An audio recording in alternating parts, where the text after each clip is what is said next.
Hi, I'm Shark Whitebeard here at Shark's Tavern making another video. The name of this video is Ghosts and Entities, kind of a follow-up video to the previous one I made called Phantoms and Apparitions.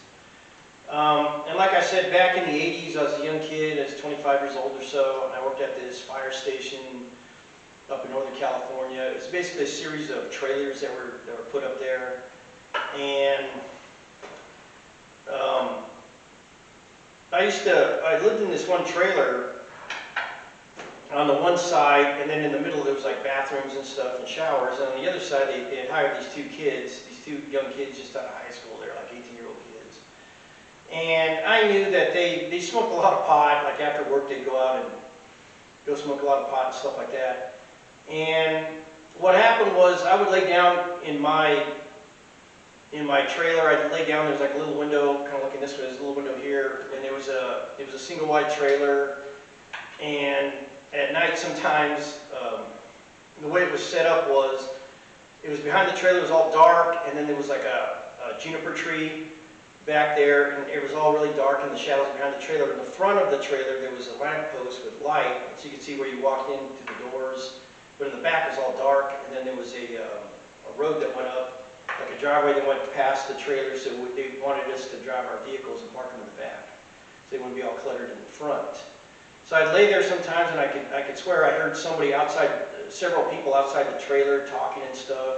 Couldn't really make out what they were saying.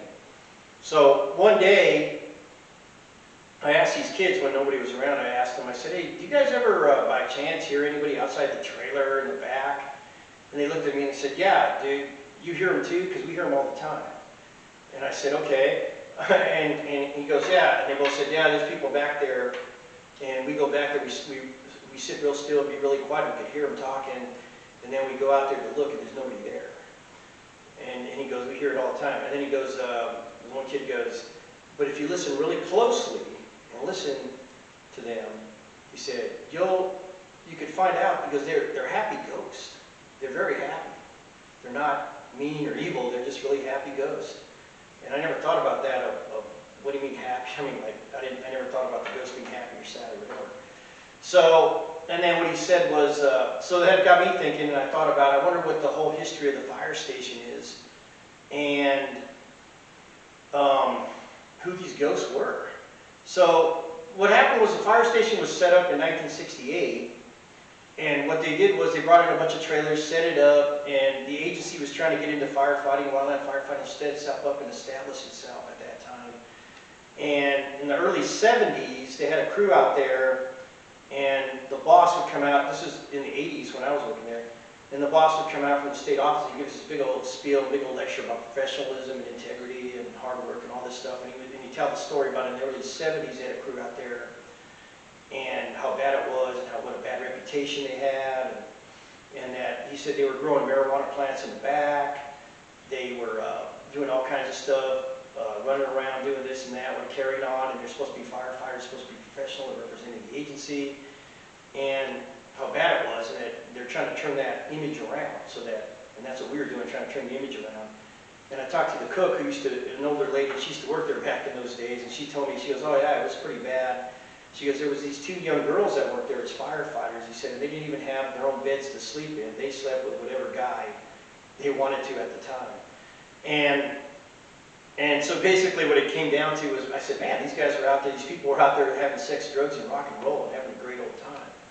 So I guess the thoughts that came to my mind was, who knows, I guess back in the 60s or 70s, that maybe there's people that worked there and were loving, they liked working there, and they loved the place, and you know, maybe they passed away, maybe their souls and spirits had returned to the one place when they were alive to be happy, where they were happy, and maybe they came back, and maybe they met up with some other people that they knew back in the day when they were alive, and they all kind of hang out there, and they're kind of happy ghosts. The way that story ended was one night, I guess they just went too far. I don't know what they were doing or what happened, but they just went too far. And the next morning, management came out and they fired everybody. They fired them all, said, you guys are all out of here, and got rid of everybody. In one act right there, they did that. Now, later on, the fire station, I worked there for a few years, and then later on they pulled out the trailers and everything, they wiped everything out. They said they built a new station in a different location with regular buildings. And there's still the slabs out there, cement slabs, where the trailers used to be, and some of the stuff's still there. They were supposed to make it into a campground after they got rid of the station, but they never did. And sometimes passing by, I'll stop there every once in a while, go there and take a look around and kind of hang out there a little bit and remember when I used to work there. There's nothing there anymore. It's all just trees and stuff. And it still gives me the creeps a little, but I still feel a little creepy and stuff about that place to this day. Whenever anytime I ever stop and kind of take a walk around and go there and just kind of check it out. So that's pretty much the story of where I used to work at this haunted fire station. Please subscribe, share, like, give me a thumbs up, or post a comment if you want more videos like this. Thank you very much.